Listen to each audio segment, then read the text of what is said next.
Claro, gracias, doctor.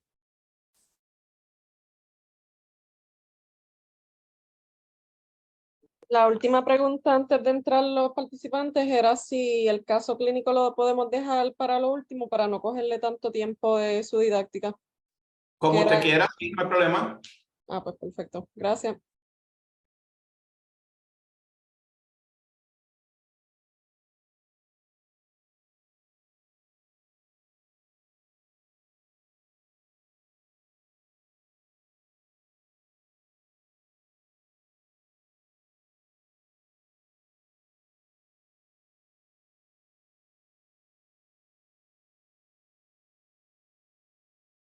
Hola, muy buenos días a todos. Voy a dar un minutito y comenzamos. A las 11:33 comienzo.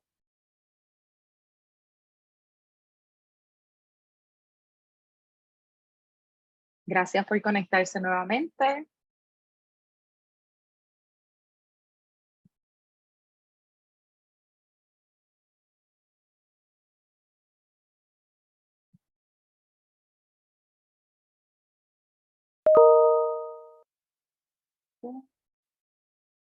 Voy a comenzar. Bienvenidos a todos. Gracias por conectarse nuevamente a la serie educativa de la revisión de los estándares de la Asociación Americana de Diabetes y el uso de la telemedicina, la cual surge tras una colaboración del Fideicomiso de Salud Pública de Puerto Rico y la clínica ProHealth Clinical Services en el pueblo de Bayamón. Bienvenidos a todos y gracias por conectarse nuevamente. Como guías generales, ¿verdad? Les exhortamos a que enciendan sus cámaras durante la sesión. Si tienen alguna duda o comentario o quieren compartir alguna vivencia relacionada a, ¿verdad? A cualquier aspecto del tema que se está discutiendo, lo pueden abrir el micrófono y participar o escribirla en el chat o pueden levantar la mano en la parte de abajo donde se indica la lista de los participantes. Aquí van a tener la información de audio. Mi compañera Nidiana se las hizo llegar por el chat también, por si acaso tuvieran mala conexión a internet, pudieran conectarse mediante audio. Y ahora entiendo qué pasó con Liz Mariel para proyectar las caras de todos y poder presentarnos.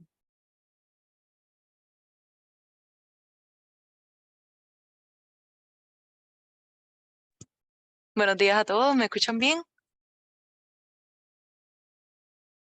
Es medio raro porque tengo la pantalla aquí, pero la cámara acá, así que estamos en los dos canales. Buenos días a todos, como estaba mencionando Kenia, queremos, ¿verdad? Poder ver quiénes, ¿verdad? Si hay participantes nuevos que se puedan presentar. Veo al doctor Velázquez, saludos, doctor. Saludos, ¿cómo estamos? Qué bueno verles nuevamente por aquí. Tenemos también tenemos a Nora, saludos Nora, no sé si quiere aprovechar y presentarse, pueden decir, ¿verdad? Su nombre, municipio al que, ¿verdad? Donde reside o labora.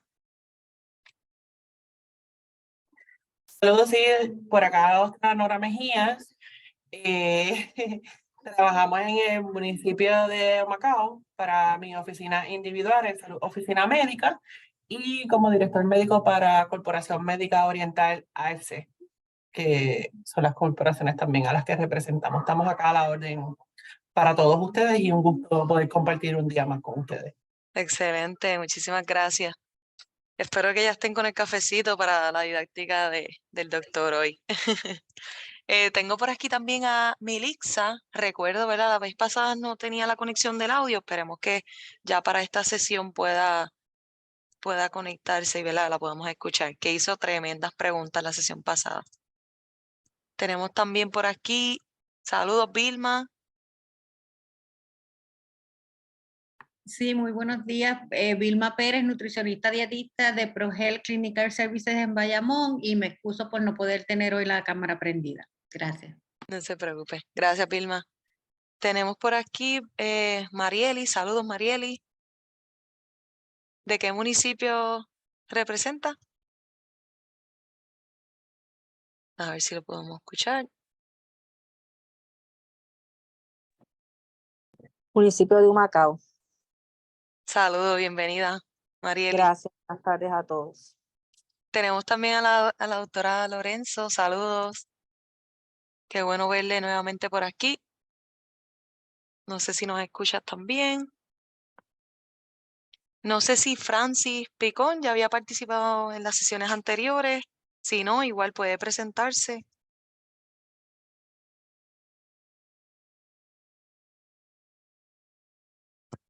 También, ¿verdad? El chat va a estar habilitado toda la sesión para aquellos, ¿verdad?, que no se han presentado, pues puedan aprovechar, ¿verdad? Y así ver más o menos de qué municipio representan. Gracias a todos por presentarse. Ahora pasamos con Kenia. Kenia, voy a compartir pantalla nuevamente, ¿está bien?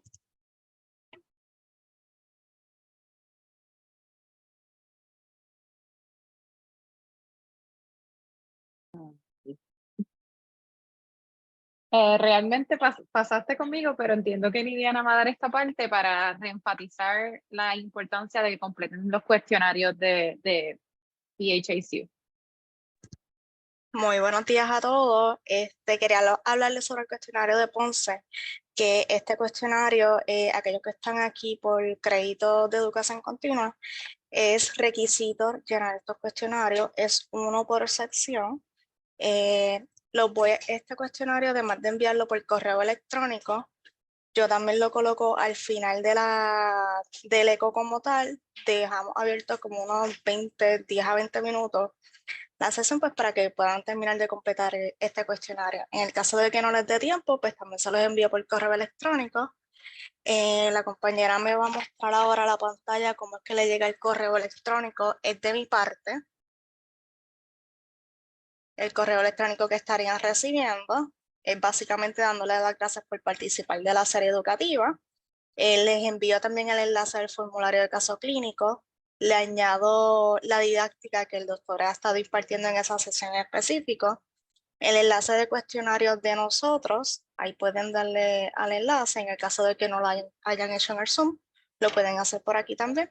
Y por último estará el enlace de Ponce.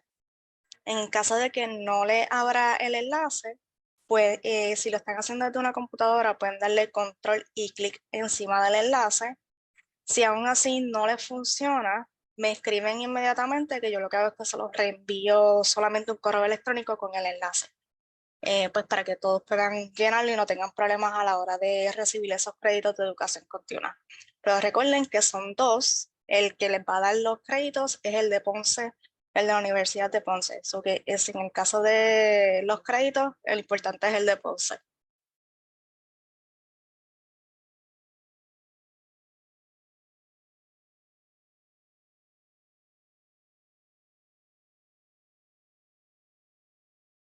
Buenos días a la doctora Lorenzo. Gracias, Nidiana, por la información. Estoy leyendo el chat, que veo que la doctora Lorenzo tiene problemas con el audio. No se preocupe. Buenos días, Yali. Y buenos días a todos los que se han conectado después de que ya estábamos hablando.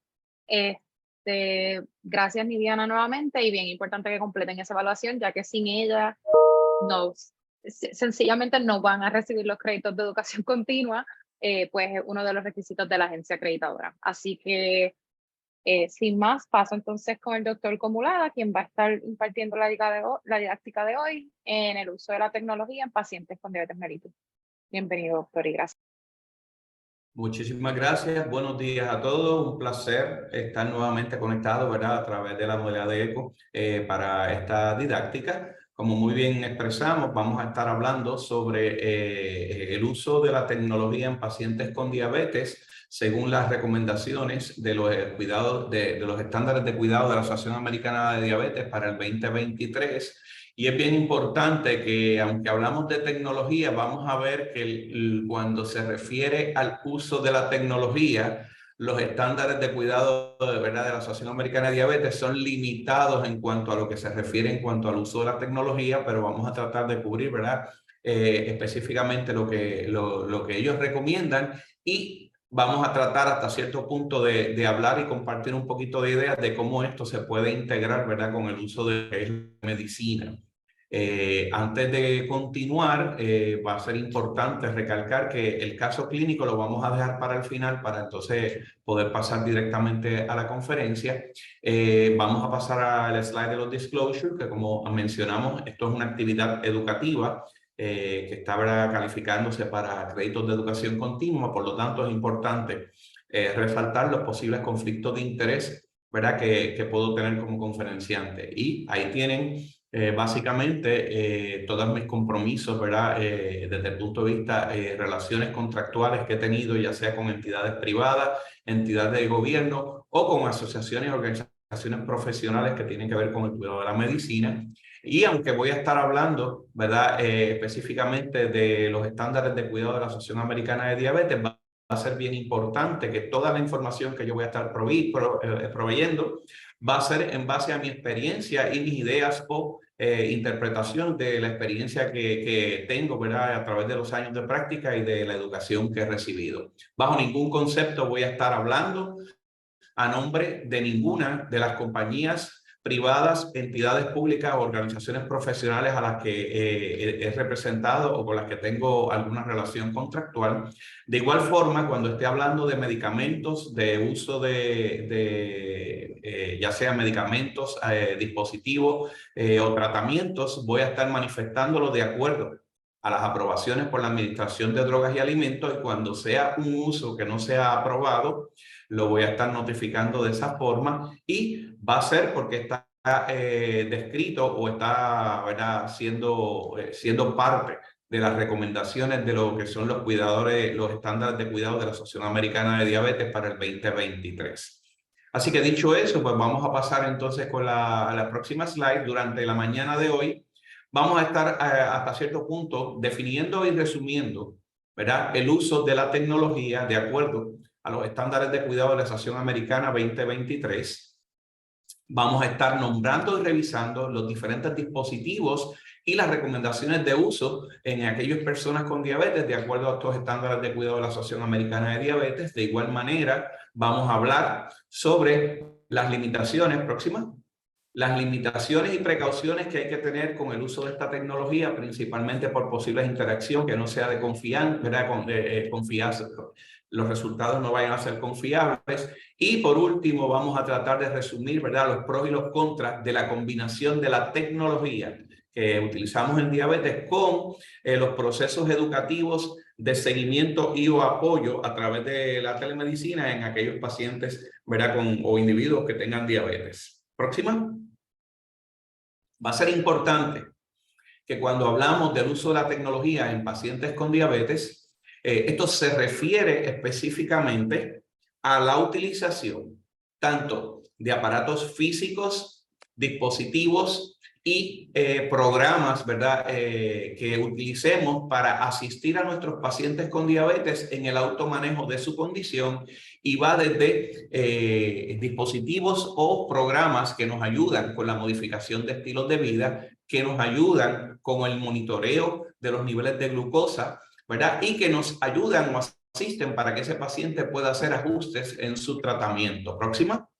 De igual forma, va a ser importante que históricamente la Asociación Americana de Diabetes define lo que es tecnología en diabetes en dos categorías principales. Número uno, lo que sería la administración de insulina, ¿ok?, donde vamos a incluir desde los dispositivos y diferentes instrumentos que se utilizan con jeringuillas, ¿verdad?, cómo ha evolucionado a la utilización de aparatos o dispositivos en forma de plumas, ¿verdad?, o plumas desechables, y hasta bombas de infusión, ¿verdad?, que va desde infusiones simples hasta infusiones continuas de insulina para nuestros pacientes. Y la otra parte, que sería entonces el monitoreo, ¿verdad?, de los niveles de glucosa. Próxima.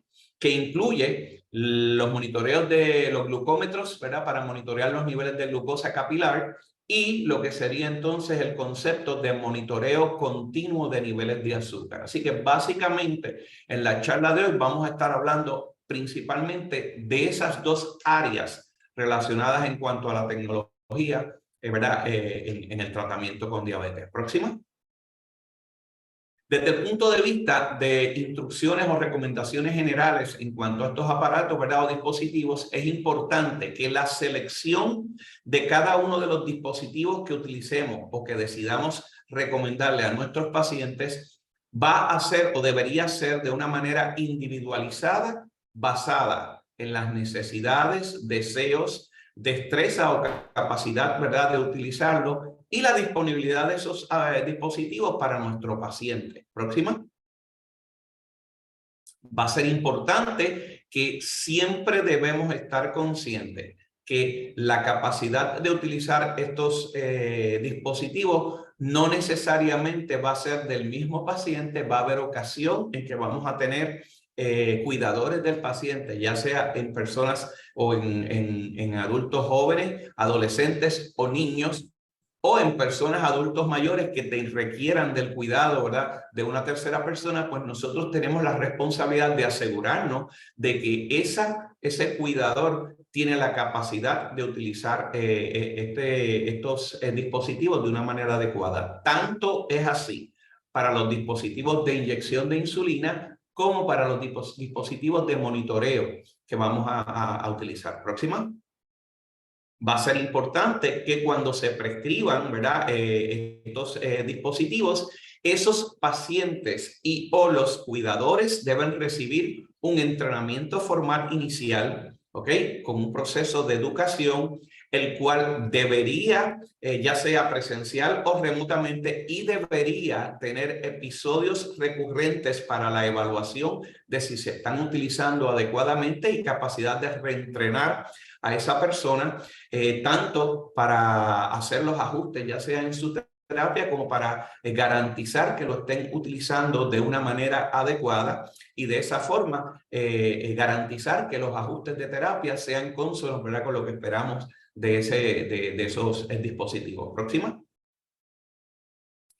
Va a ser importante que en aquellas personas con diabetes que se esté utilizando un monitoreo continuo de glucosa o una bomba de administración de insulina subcutánea, ya sea ¿verdad?, con sistemas automatizados, que es que la misma bomba hace los ajustes, la Asociación Americana de Diabetes recomienda y o espera que aquellos pagadores de los servicios de salud apoyen, ¿verdad?, el uso de estos dispositivos para facilitar el control adecuado del paciente con diabetes y tratar de minimizar las complicaciones. Próxima. Va a ser importante que en aquellos estudiantes ¿verdad?, niños y jóvenes adultos de edad escolar se promueva y se apoye el uso de la tecnología, ya sea con las bombas de infusión subcutánea de insulina o con plumas que se conecten a programas, ¿verdad?, de ajustes de insulina o sistema automatizado de inyección de insulina según prescrito para el cuidado de su diabetes, y que se le permita, ¿verdad?, hasta cierto punto, o se apoye el seguimiento con el cuidado de salud, ¿verdad?, los cuidadores de salud, el equipo de cuidadores de salud que va a estar dándole servicio a ese paciente o a ese niño o adolescente o joven adulto que esté en la escuela. Próxima. De igual manera, el inicio, ¿verdad?, ya sea de un monitor continuo de glucosa, de una bomba de insulina, ya sea regular o automatizada, debería, ¿verdad?, de asegurarnos de que sea un proceso de beneficio para el paciente, y esto va a depender la selección de ese aparato, de ese dispositivo o aparato, dependiendo de las preferencias de ese paciente, o como dijimos anteriormente, de ese cuidador que pudiese ser el que esté a cargo de manejar, ¿verdad?, ese dispositivo.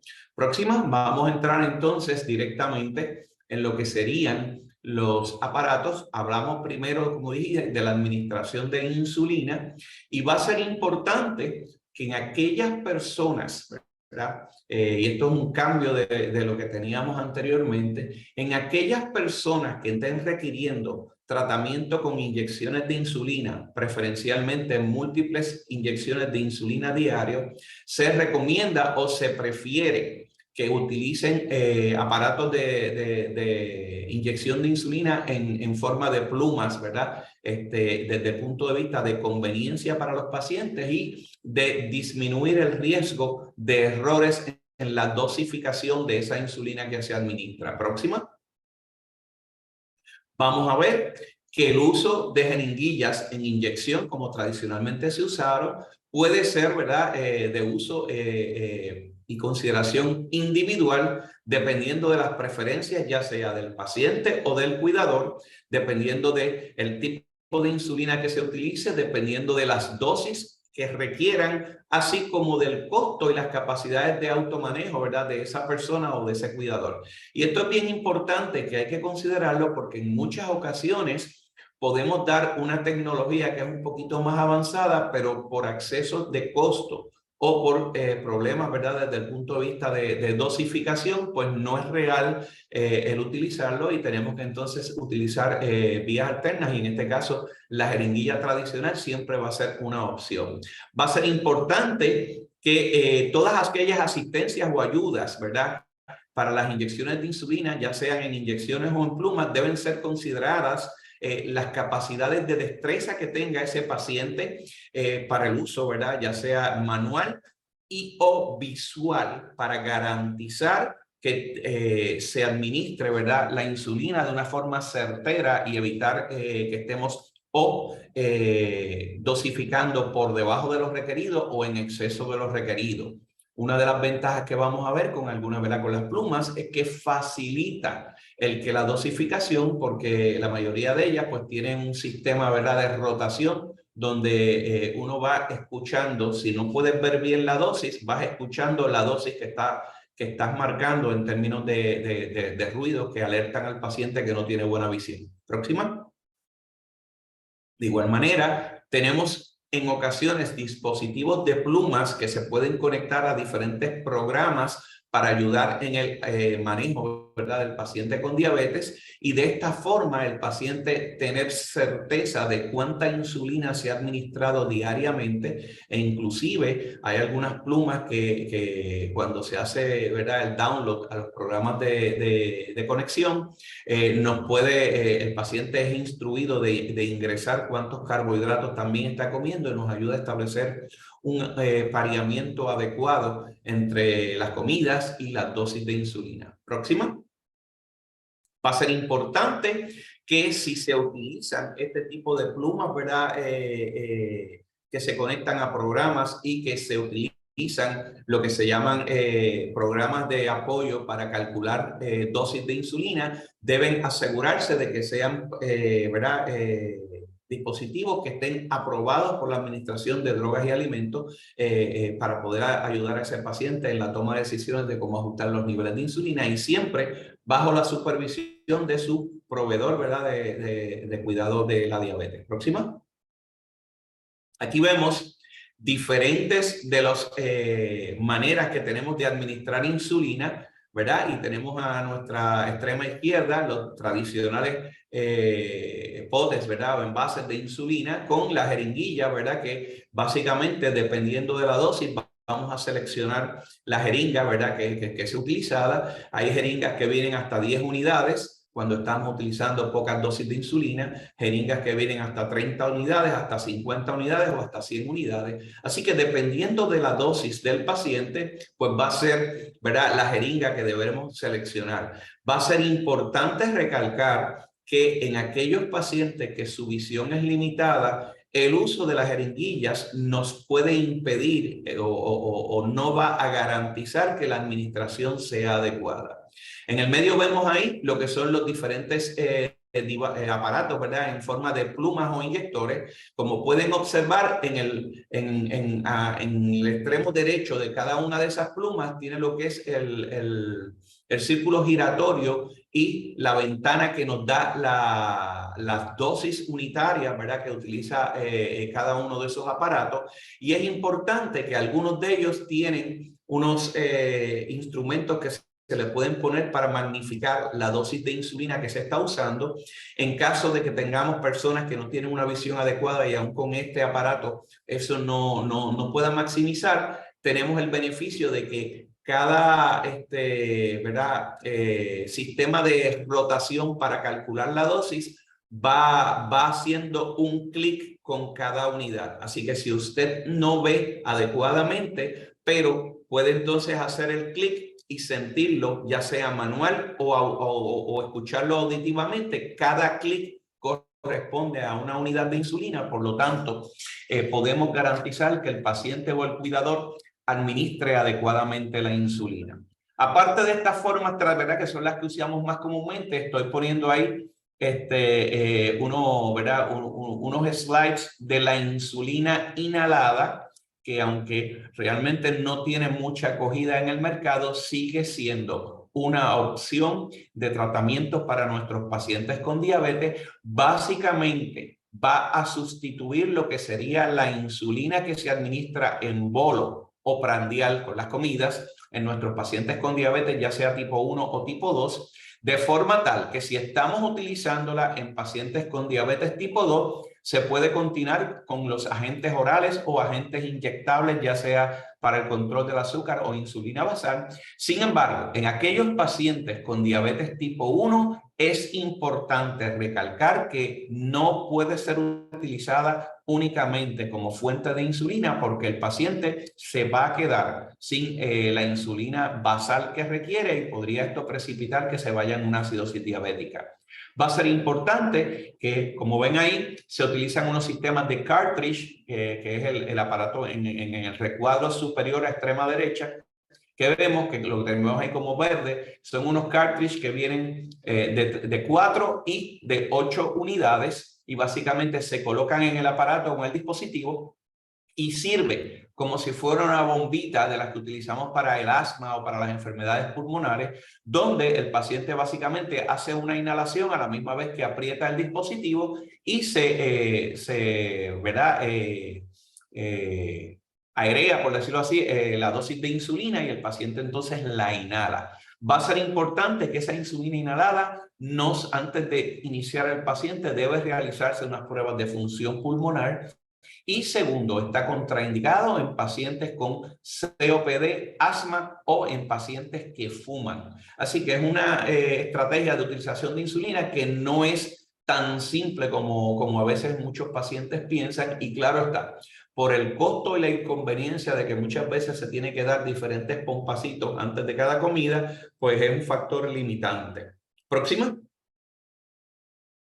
Tenemos aquí otro sistema de insulina que es el preámbulo, ¿verdad? A lo que son las bombas de infusión subcutánea. Esto es un sistema que se llama el V-Go, donde se carga ese dispositivo con insulina de acción rápida, ¿verdad? La mayoría de las veces análogos de acción rápida de insulina. Y básicamente,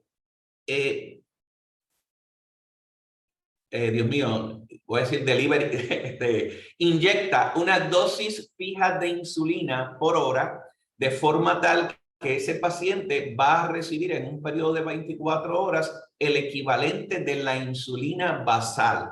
Limitaciones de este aparato es que una vez usted lo calcula, lo calibra para la dosis fija de insulina, usted no tiene manera de disminuir o aumentar esa administración de insulina. Así que en pacientes con diabetes tipo 2 que utilizan insulinas basales, ¿verdad? Vamos a poner de acción prolongada, 60 unidades al día, pues tú lo puedes programar y el paciente lo tiene y lo puede tener por varios días y no tiene que estar pinchándose diariamente, sino que tiene ahí la reserva de insulina por lo menos por 2 o 3 días para administrarse esa insulina, pero no permite ajustes intermitentes, ¿verdad? En ese periodo de tiempo en la dosis de insulina, sino que inyecta una dosis preespecificada. Próxima.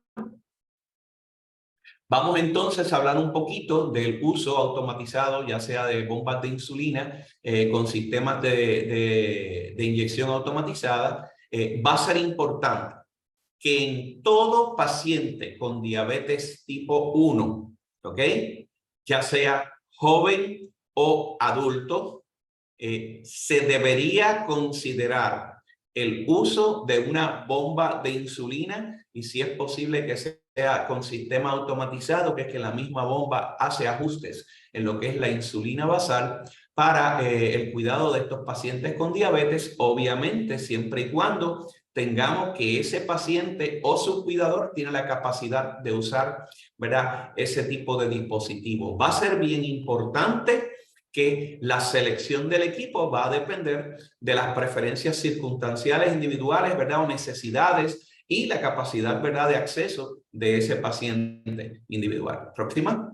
De igual manera, en aquellos pacientes, ¿verdad?, donde se pueda recomendar el uso de bomba de insulina, tú puedes utilizarla sin, ¿verdad?, que sea la bomba simple, donde no hay monitor continuo de glucosa o que esté pareada con un monitor continuo de glucosa y si es posible que haga los ajustes automatizados del azúcar, pues esa debería ser la recomendación y en todo paciente con diabetes tipo 1 que esté en múltiples inyecciones o en cualquier otro paciente con diabetes que tenga deficiencia de insulina y que esté requiriendo tratamiento de múltiples inyecciones, se debería considerar este tipo de sistema para ayudar al paciente a tener un mejor control. De igual manera, las preferencias, ¿verdad?, o la decisión de cuál sería el dispositivo seleccionado va a depender de las preferencias y necesidades de cada paciente individual. Próxima.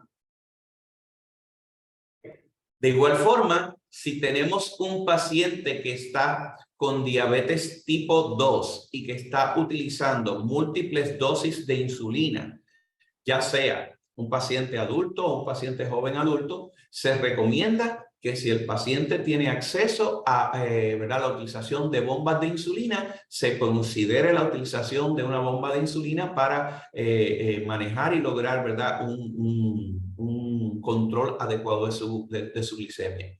Acuérdense que cuando utilizamos el sistema de terapia por bomba de insulina, básicamente estamos fraccionando la insulina y sería lo que se parece a la secreción de insulina más fisiológica, ¿verdad?, que puede tener una persona, ¿verdad?, que tiene diabetes, comparado con una persona que no tiene diabetes. Próxima.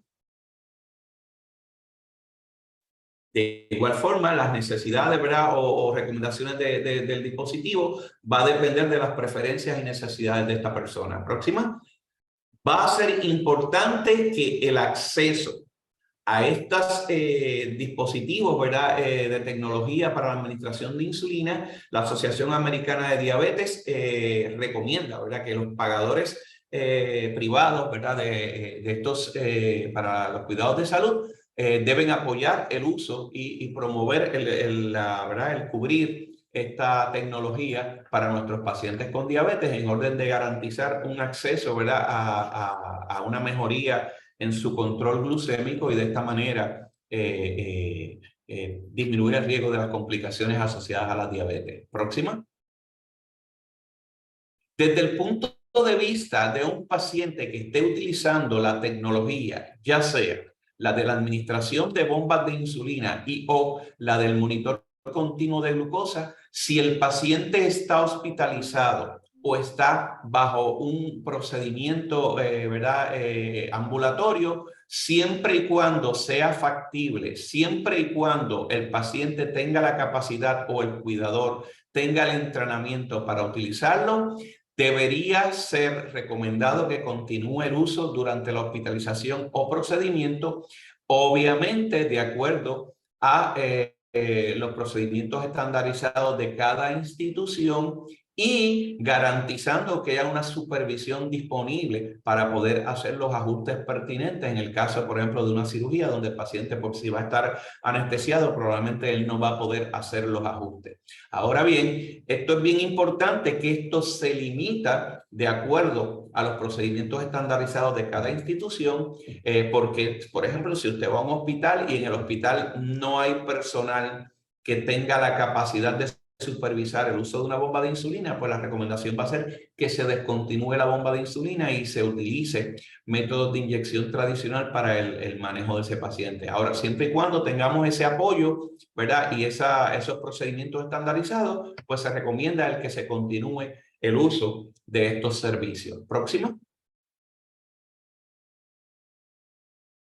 Va a ser importante que hay múltiples productos de sistemas automatizados de inyección de insulina que no están aprobados por la Administración de Drogas y Alimentos, ¿verdad? Y que pudiesen estar accesibles a nuestros pacientes. Próxima.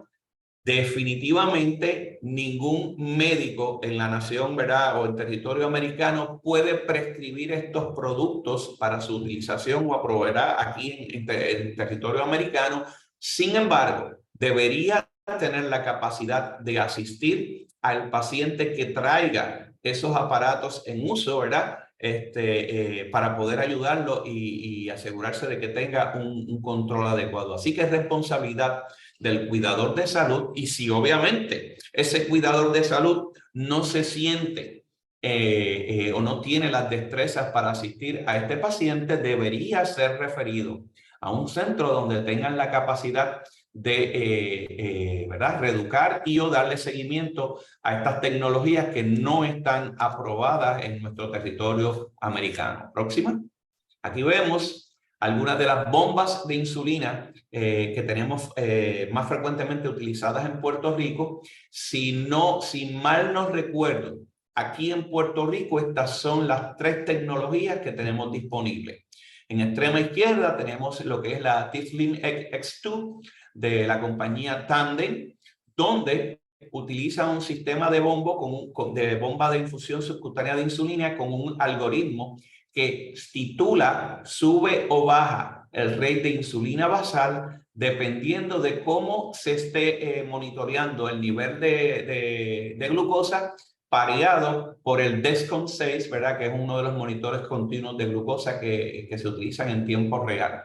Así que esta bomba le da la capacidad al paciente de que automáticamente cada 24 o 48 horas ella hace un reajuste de la insulina basal que necesita el paciente. De igual manera, si los niveles van subiendo, ella va ajustando el nivel de insulina basal para compensar por la hiperglucemia. Si los niveles de azúcar vienen bajando, pues de igual manera da sistemas de alarma para notificar al paciente y ella va haciendo los ajustes en el nivel de insulina basal para disminuir y prevenir que ese paciente se vaya en hipoglicemia.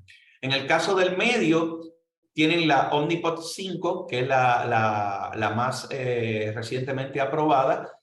Fue para fines de este año pasado, 2020-22, que se aprobó, donde básicamente tiene un sistema igual que se parea, por decirlo así, con el Dexcom, ¿verdad? En este caso el Dexcom G6, y nos permite establecer también algoritmos de titulación de insulina y o alarmas para prevenir o si está subiendo muy rápido o si está bajando muy rápido, y que la misma bomba haga el ajuste y de esa manera minimizar los riesgos de hiperglicemia o hipoglicemia, así como va haciendo, tiene un algoritmo que va ajustando el rate de insulina basal para, ¿verdad? Si el paciente tuvo en las últimas 24 horas unos requerimientos de insulina basal que fueron aumentados comparado con las veces anteriores, pues ya hace los ajustes en ese rate de insulina basal. A nuestra extrema derecha vemos entonces la MiniMed 780 de Medtronic, la cual también tiene las mismas capacidades. Lo único que en vez de utilizar el Dexcom, utiliza el Guardian, el sensor 3 de Guardian, que es un sistema que tiene Medtronic para el monitoreo continuo de glucosa en tiempo real, donde se coloca también en el abdomen y va dándole señales de cómo están los niveles de glucosa de ese paciente. Y la bomba, como dije, pues tiene el algoritmo donde va ajustando los niveles de insulina basal dependiendo del nivel de glucosa, y de igual manera cada 24 a 48 horas hace una reevaluación de las necesidades de la insulina basal de ese paciente para compensar, ¿verdad?, acorde a las necesidades. Así que la ventaja principal de estos sistemas de infusión de insulina subcutánea automatizada es que cuando están utilizándose en conjunto con el monitoreo continuo de glucosa, da la capacidad al paciente de alertarlo sobre episodios de hiperglicemia, sobre episodios de hipoglucemia, y, como dije, de ajustar automáticamente los niveles o requerimientos de insulina basal. Cada una de esas bombas de infusión subcutánea o modelos previos se puede utilizar ¿verdad? Sin el sensor de insulina, de nivel de glucosa, en cuyo caso no va a poder hacer ajustes específicos de los niveles de insulina y simplemente estaría sirviendo como una fuente de administración de insulina constante a través de las 24 horas. Todos estos pacientes, cada vez que van a ingerir alimentos, tienen que introducir en el sistema de la bomba la cantidad de carbohidratos que va a comer, para entonces la bomba estimar la cantidad de insulina que se le va a dar de bolo o de forma prandial con esa comida para cubrir esa comida. Así que ese requisito va a continuar a través, ¿verdad?, del uso de estos sistemas automatizados. Las bombas, hay algunas que son previas a estas ediciones que no tienen la capacidad de ajustar la insulina basal, pero pueden dar las señales de alarma cuando la insulina va subiendo muy rápida o bajando muy rápido, y entonces el paciente puede tomar las medidas de hacer ajustes, ¿verdad? En administrarse un bolo adicional de insulina. Esas son las que no son automatizadas. Y como mencioné, si no tiene el sistema de monitor continuo de glucosa, pues simplemente el paciente tiene que estar monitoreándose los niveles de azúcar, ¿verdad?, con el glucómetro para poder hacer los ajustes acorde a las necesidades que presente su monitoreo de glucosa. Próxima. Estamos ahora entrando, saliendo de la utilización de dispositivos para administración de insulina y entrando en lo que serían los dispositivos para el monitoreo de glucosa. Va a ser importante que todo paciente con diabetes debería ser provisto con un dispositivo para monitorear sus niveles de glucosa en sangre, y esto va a depender de las preferencias individuales, ¿verdad? El tratamiento y las circunstancias de cada paciente individual. Va a ser importante que de igual manera, dependiendo del tipo de tratamiento, va a ser la frecuencia de monitoreo, ¿verdad?, de los niveles de glucosa que el médico le va a recomendar al paciente.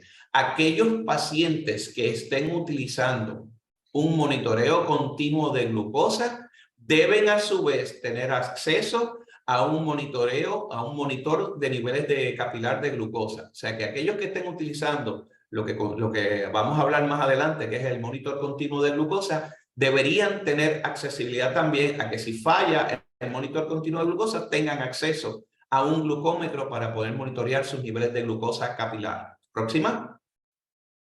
Va a ser importante que cuando el paciente esté utilizando insulina, debe recomendársele el monitoreo de niveles de glucosa en sangre de acuerdo a su tratamiento de insulina y condiciones. Por lo menos debería monitorearse, próxima, en ayunas, próxima, antes de las comidas o de las meriendas, a la hora de acostarse, antes de hacer ejercicio, ¿verdad?, para tratar de prevenir episodios de hipoglicemia, cuando haya sospecha de que el paciente está pasando por un episodio de hipoglucemia. Próxima, cuando esté en situaciones donde esté buscando, ¿verdad?, o alertándose hasta que corrija o alcance. Si está en un periodo de hipoglucemia, recuérdense que, como hablamos, va a seguir la regla 15-15, 15 gramos de carbohidratos, y se monitorea cada 15 minutos hasta que alcance un nivel aceptable, ¿verdad?, de azúcar, lo que llamamos una normoglicemia.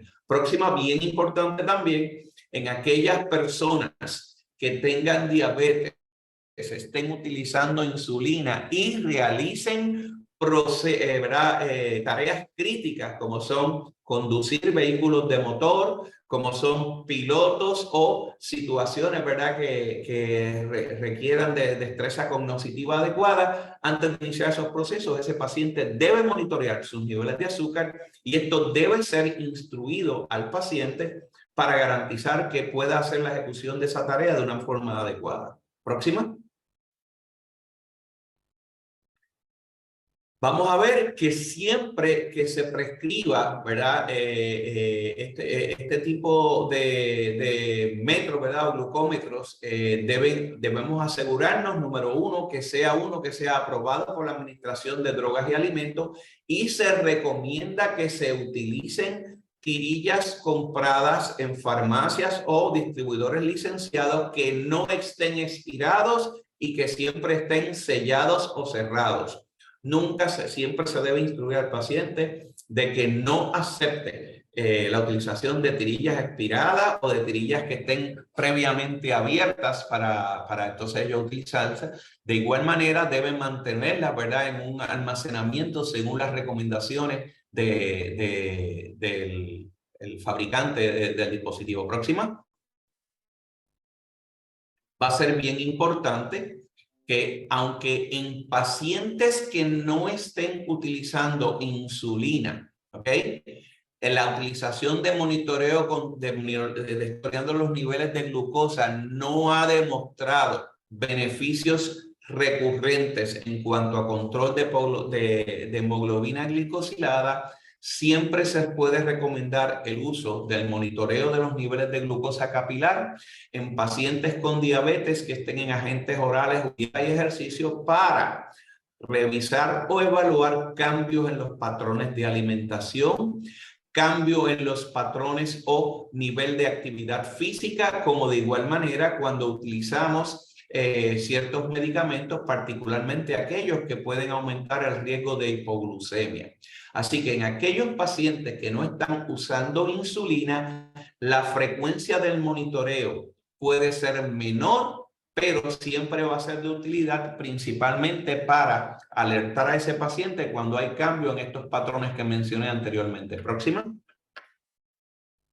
Va a ser importante que el médico o el equipo de salud de ese paciente debe estar consciente de los posibles factores que pueden alterar el valor de glucosa dependiendo de otras medicinas o situaciones que pueda tener ese paciente. Ejemplo, la mayoría de los glucómetros que utilizan lo que es la oxidasa de glucosa, se altera el resultado cuando están utilizando dosis altas de vitamina C, de la misma forma que cuando los niveles de oxígeno en sangre disminuyen o hay una hipoxemia, pues se pueden alterar y puede dar valores que no son certeros y por lo tanto tenemos que tener precaución en tomar decisiones en base a esos valores. Próxima. Aquí vemos un ejemplo de gama de diferentes de los productos que puede utilizar para el monitor, ¿verdad? El monitor de los niveles de glucosa capilar. En la tabla que ven a su mano izquierda, ven ahí que en la primera columna la mayoría, y esto es algo que ha sido un cambio bien importante para favorecer, ¿verdad?, para los pacientes, la mayoría de los glucómetros no requieren en este momento, antes tú tenías que entrar a un código para poder utilizarlo, ahora ya esto es mucho más sencillo y no requiere de la utilización de códigos. Si vemos ahí en la segunda línea el tipo de enzima que utiliza, la mayoría utiliza la oxidasa de glucosa, otro la glucosa deshidrogenasa, así que dependiendo de cuál es la enzima vamos a tener, como vamos a ver más adelante, que evaluar en posibles alteraciones dependiendo de medicamentos over the counter, vitaminas o otras cosas que pueden estar utilizando los pacientes que pueden alterar los niveles de glucosa. Así que ahí tenemos, ¿verdad? Y tienen para su referencia cuáles son los aspectos más importantes. También fíjense el volumen de sangre utilizada, el tiempo de espera para dar ¿verdad? El valor y básicamente otros características que pueden ser beneficiosas para algunos pacientes o preferencias para algunos pacientes versus otros. Próxima. Aquí tenemos, y esto es una de las cosas que es bien importante, toda la utilización de los glucómetros que están aprobados por la Administración de Drogas y Alimentos tienen que cumplir con las guías de la Organización Internacional para la Estandarización y la aprobación de estos productos para el uso comercial, ¿verdad? Y entiéndase en la utilización en las casas, o sea, que se venden en farmacias, esto para nuestros pacientes, requieren que haya una confiabilidad o un valor que tenga un intervalo de confianza de 95%, pero que se mantenga entre una variabilidad de un 15 a un 20%. Si su nivel de variabilidad es mayor de un 20%, no va a estar aprobado por la Administración de Drogas y Alimentos. Fíjense que para el hospital es un poquito más estricto, un 15% en niveles mayores de 75 miligramos por decilitro, un 12% en algunos otros productos. Y para tener la aprobación de, ¿verdad? O lo que se conoce como la Organización Internacional para la Estandarización, todos van a requerir que tengan una variabilidad de menos de un 15% cuando tienen un nivel de glucosa mayor de 100 miligramos, mayor o igual de 100 miligramos por decilitro, y que esa variabilidad sea dentro de 15 miligramos por decilitro cuando es menor de 100 miligramos por decilitro. Así que esto es bien importante porque nos da una garantía, y esto es importante también.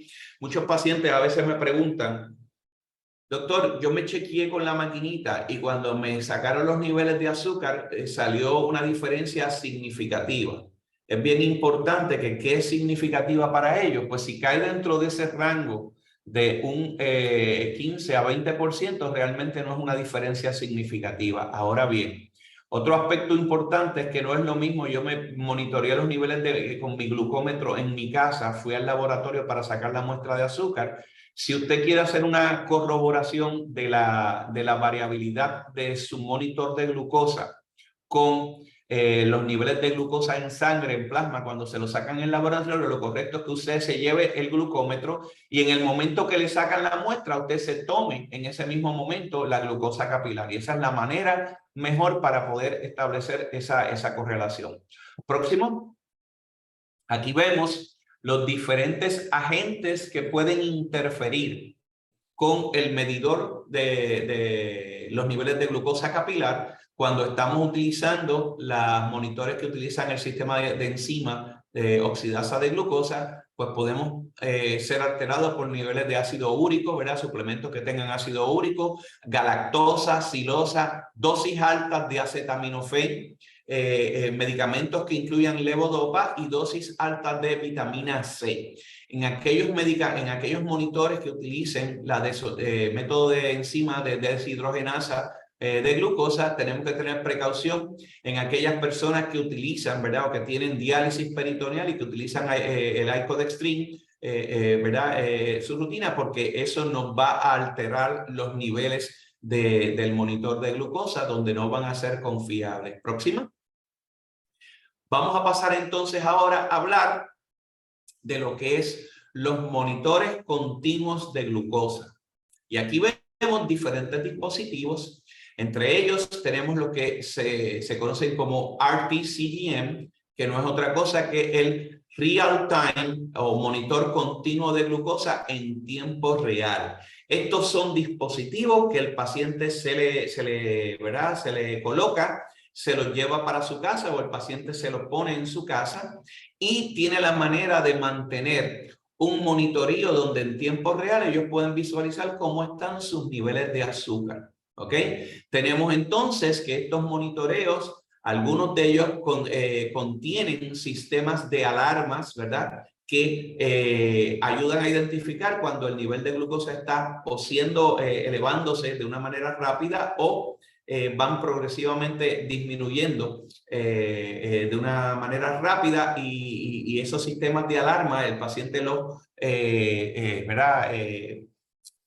programa para que le den esas señales y de esa manera alertarlos tanto de hipo como de hiperglucemia. Así que los dispositivos de tiempo real son los que el paciente se coloca o se pone en su casa o se le pone en la oficina médica y el paciente se lo lleva para su casa. Ese paciente, como dije, lo monitorea en tiempo real y tiene la capacidad de hacer una exportación de los datos del sistema, ya sea para su computadora para enviárselo al proveedor de salud y hay diferentes integración con plataformas digitales donde de manera remota se le hace llegar al médico y el médico puede hacer evaluación de él. Tenemos entonces el dispositivo de monitor continuo de glucosa profesional, que este es el que se utiliza en las oficinas médicas y se le coloca al paciente. El paciente lo lleva puesto por un periodo de 72, antes se utilizaba desde 72 horas, la mayoría ahora se utilizan de 7 a 14 días. Y va a ser importante que el paciente no tiene visión de cómo están sus niveles de azúcar, sino que se está grabando en el dispositivo que tiene el paciente puesto. A los 7 o 14 días se remueve el dispositivo y se hace una exportación de esa data en la computadora de la oficina, o de los servicios donde se está atendiendo el paciente, y ahí se da entonces la interpretación de esa evaluación. Así que esos son los dispositivos que tenemos en este momento. Va a ser importante que los de tiempo real tú puedes tener que en el monitor que tiene el paciente va a estar viendo su nivel de azúcar consistentemente, o podemos tener los que son intermitentemente escaneados, que es entonces en el que el paciente hace uso del monitor y se escanea, por decirlo así, en el sensor y le notifica entonces el nivel de azúcar que tiene ese paciente. Próximo. En estos momentos aquí vemos tres de los principales monitores de glucosa disponibles que tenemos aquí en Puerto Rico. Tenemos el Freestyle Libre, ¿verdad? Que básicamente es, como vemos ahí, un sensor que se coloca usualmente en la parte posterior del brazo. Es más o menos del tamaño un poquito más grande o más o menos similar a una peseta, ¿ok? Y tiene entonces el monitor donde este es un sistema de escaneo, o sea que el paciente cuando quiere ver su nivel de glucosa se escanea intermitentemente y obviamente cuando entra y ve le puede dar un patrón de cómo está su nivel de glucosa a través de las 24 horas y dependiendo de la capacidad tiene memoria para 7 días, 14 días, un periodo seleccionado. Esa data se puede exportar. El paciente la puede exportar para su revisión y o para enviársela al profesional de la salud para que entonces pueda hacer la interpretación de la data y ayudarle en el diagnóstico. Es importante que en este momento el Freestyle Libre está, en este momento tiene la versión número 3, está autorizado por la Administración de Drogas y Alimentos para que el paciente pueda hacer ajustes en sus niveles de glucosa sin tener que estar monitoreándose los niveles de glucosa capilar. Tenemos entonces en el medio el Guardian Sensor 3, que es de la compañía de Medtronic, donde básicamente fue de los primeros que teníamos disponible. Se utilizaba inicialmente por un periodo de 3 días o 72 horas y después ha conseguido la aprobación para cambiarse cada 7 días. Y nos da, nos mantiene, como dije, un sistema similar de monitoreo continuo, donde el paciente lo puede estar viendo en su monitor de glucosa, todo el tiempo cómo está el nivel de azúcar, y baja la data y de igual manera se la puede compartir con su profesional de la salud. Tenemos entonces el Dexcom 6 recientemente, durante este periodo, yo creo que los últimos 30, 60 días, que entiendo que ya recibió la aprobación el Dexcom G7, donde la capacidad o la confiabilidad de las medidas es un poquito más certera, que el Dexcom G6, pero este también está aprobado para llevarlo por un periodo de hasta 10 días y básicamente nos da el tiempo real del nivel de glucosa. Se comunica también con celulares o con el monitor que tiene el paciente para evaluar su nivel de glucosa o con los relojes tradicionales, relojes ahora que se utilizan como aparato inteligente. Y el paciente puede ver, ya sea en sus relojes, en sus teléfonos o en su dispositivo de monitor el nivel de glucosa y tiene las alarmas también que indican si va en subida o va bajando muy rápido, y está aprobado también por la Administración de Drogas y Alimentos para que el paciente pueda hacer ajustes en la cuestión de decisión en cuanto a cambio de tratamiento sin la necesidad de estar monitoreándose la glucosa capilar. Así que básicamente eso, ahí tienen ejemplos de lo que son los monitoreos en tiempo real.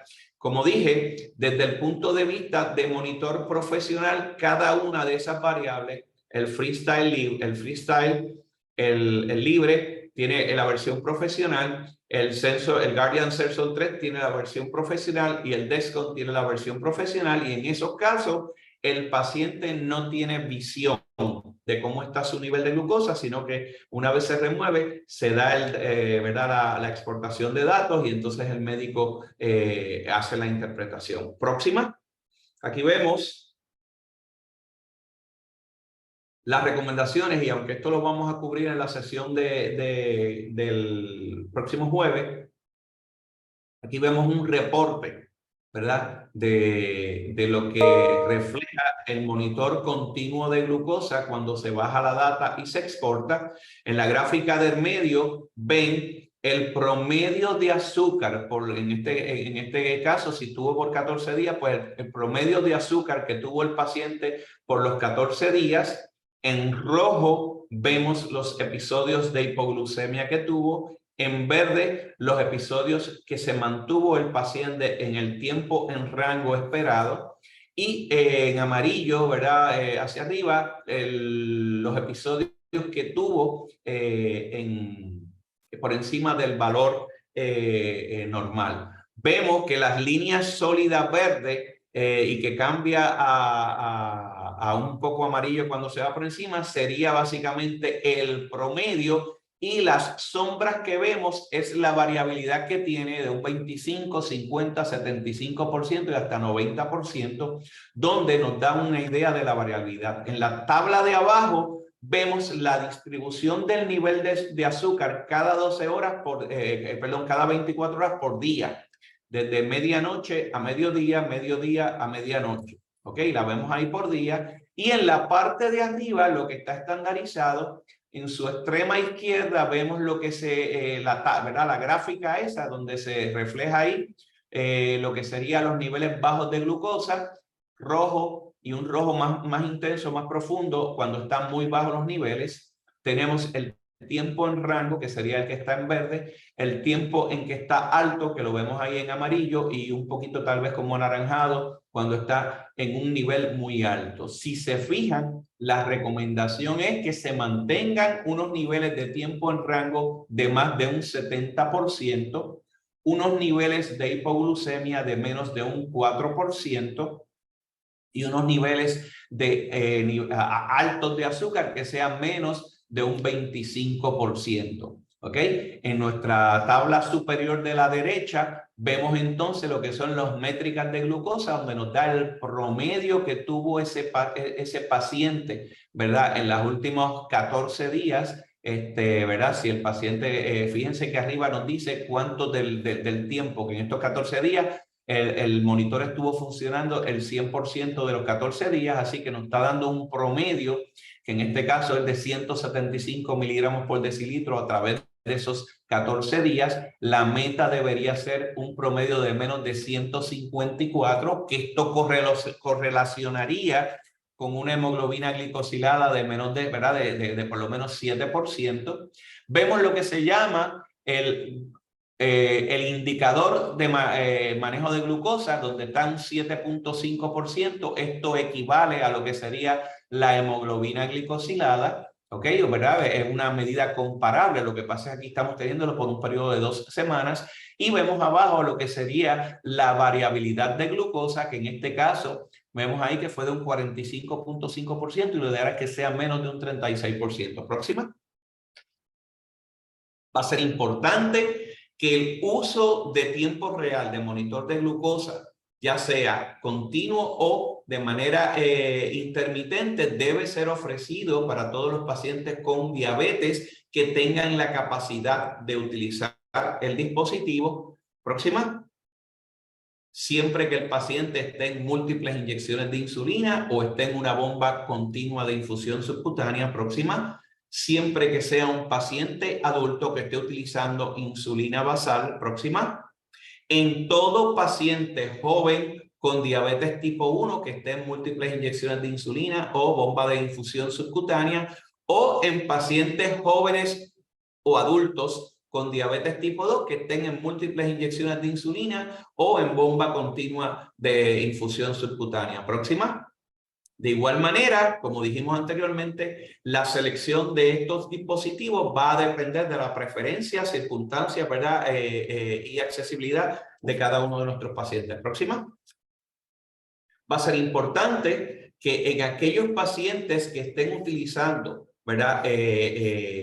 Bomba de infusión subcutánea o múltiples inyecciones, lo ideal es que utilicen el monitor continuo de glucosa la mayor parte del tiempo posible para maximizar el beneficio. Recordando que si son bombas automatizadas, mientras mayor tiempo esté en el monitoreo continuo, tiempo real, la bomba va a poder tener la capacidad de hacer los ajustes. Próxima. Va a ser importante que si lo que tenemos es el sistema de monitor donde el paciente tiene que escanearse, lo ideal es que se monitoree por lo menos un mínimo de cada 8 horas para garantizar, ¿verdad?, que tengamos una visión o maximizar la utilidad. No obstante, muchas veces el paciente puede hacerlo con una frecuencia de aproximadamente cada 5 a 15 minutos para poder estar monitoreándose todas las veces que quiera. Próximo. Va a ser importante tratar de minimizar la interrupción del uso de estos dispositivos para garantizar, ¿verdad?, el beneficio máximo del monitoreo continuo de glucosa en la población que lo está utilizando. Próxima. Cuando se use, ¿verdad?, o cuando se usa monitoreando los niveles pre y postprandiales en mujeres embarazadas, ha demostrado la utilización del monitor continuo de glucosa el lograr mejorar significativamente el control de la hemoglobina glicosilada tanto en personas con diabetes como en mujeres embarazadas. No obstante, el uso de estos aparatos en mujeres embarazadas no está aprobado por la Administración de Drogas y Alimentos. Próximo. Va a ser importante que cuando utilicemos, como dije, el tiempo real o escaneado para ver en los pacientes con diabetes, nos va a ayudar, ¿verdad?, para poder hacer ajustes en el tratamiento de estos pacientes según, ¿verdad?, el deseo de los pacientes y va a ser importante el que el paciente, como dije al principio, tenga una instrucción inicial y un seguimiento a la capacidad de uso y discutir con él las estrategias para garantizar el máximo beneficio cuando se estén utilizando estos monitores. Próxima. De igual manera, hay que evaluar y dentro de los efectos adversos más comunes vamos a ver reacciones, ¿verdad?, en la piel, alergias, irritaciones, las cuales pueden requerir utilizo, ¿verdad?, de áreas adicionales, utilización de medicamentos y o estrategias para prevenir el que haya recurrencia de estas alergias o irritaciones en la piel y que mantener un uso continuo de estos instrumentos. Va a ser importante que debemos tener precaución también con sustancias que pueden alterar la utilización, ¿verdad?, o la certeza del nivel de azúcar. Próxima. Y aquí vemos diferentes de los productos que pueden alterar los niveles de azúcar, ¿verdad?, y en cuáles de los medidores, ¿verdad?, o monitores continuos de glucosa se afecta. Si fijan ahí en el Dexcom G6, niveles de acetaminofén de más de 4 gramos por día puede causar que los niveles salgan falsamente altos. Igual Medtronic con el Guardian Sensor 3, cualquier dosis de acetaminofén altera los niveles causando que estén excesivamente elevados. El uso de alcohol puede también alterar las lecturas. El uso de vitamina C en el caso del freestyle libre, el uso de hidroxiurea, que muchas veces pacientes pueden estar utilizándolo, ¿verdad? Con diferentes enfermedades hematológicas, tanto en el Dexcom 6 como en el Guardia. Y aunque no están aquí disponibles, ¿verdad? O ahora mismo hay pacientes que los pueden traer conseguidos afuera, el Sensonic Eversense se puede alterar con niveles de mannitol y con antibióticos como la tetraciclina. Próxima. A manera de resumen, va a ser importante que estos sistemas, ¿verdad? De dispositivos para ayudar a nuestros pacientes con diabetes, ¿verdad? Combinándolo con la tecnología y ya sea lo que es la telemedicina, dando entonces sesiones de entrenamiento que pueden ser presenciales o virtuales, pueden ser de beneficio en tratar a los pacientes con prediabetes y con diabetes, ¿verdad? Para alcanzar un control glicémico y detener el progreso de la enfermedad. Sin embargo, aunque esta tecnología en diabetes asociada, ¿verdad?, a estas sesiones educativas que, como dije, pueden ser implementadas tanto por estrategias presenciales como virtuales, nos ayudan y nos apoyan en mejorar la vida de nuestros pacientes, la complejidad y la rápida evolución en esta tecnología a la misma vez está siendo un reto bien grande, tanto para el manejo de nuestros pacientes como para los profesionales de la salud que estamos brindando, ¿verdad?, este apoyo. No obstante, entendemos que precisamente alianzas y estrategias como esto que está haciendo el fideicomiso de salud y tecnología, pues pudiese ayudar a integrar el uso de estas tecnologías con los procesos de educación y talleres, ¿verdad?, de automanejo, y de esa manera mejorar la calidad de vida y el control de nuestros pacientes con diabetes. Así que yo creo que eso es todo lo que tenemos. Si alguien tiene alguna duda, pregunta, comentario. Muchísimas gracias, doctor Acumulada, por la presentación. Déjame ver el chat, que creo que hay una pregunta antes de pasar con Xiomara Chaparro, que va a estar leyendo el caso de hoy. Karen escribe: gracias por la presentación. ¿Cuál de las 3 bombas de infusión recomienda? Va a ser bien importante que, como dije, yo personalmente, cuando voy a iniciar un paciente en las opciones de bomba, le doy la opción de las 3 bombas e inclusive le doy al paciente que se comunique con cada uno de los educadores de cada una de las compañías y que él evalúe cuál es la que decida. A mí no me gusta, ¿verdad?,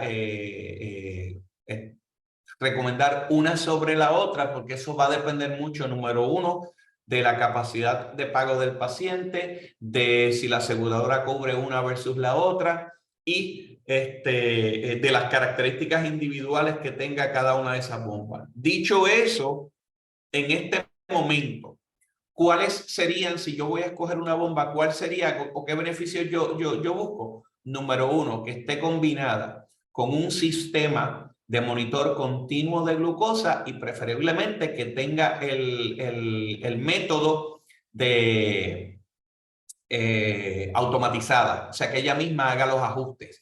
Esto es un beneficio significativo. Hubo un momento en que solamente había una de las bombas que lo hacía, por lo tanto, en aquel momento si me preguntabas, pues yo te diría que aquella era la preferencial. En este momento las 3 bombas nos dan esa capacidad, así que yo prefiero que el paciente seleccione acorde a sus preferencias. Y esto es importante porque acuérdense que a veces un paciente la quiere más pequeña. Algunos me piden que no sea por ejemplo, la Omnipod, que va pegada todo el tiempo a la piel. Así que vuelvo y le digo, yo en ese caso prefiero que el paciente, en base a sus preferencias, seleccione.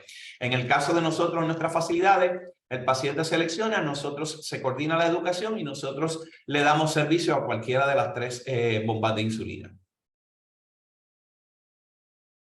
Si hay alguna otra duda o pregunta. Gracias, doctor. Y gracias, Karen, por tu pregunta. ¿Alguna otra pregunta o algún otro comentario antes de pasar con Xiomara para el caso clínico?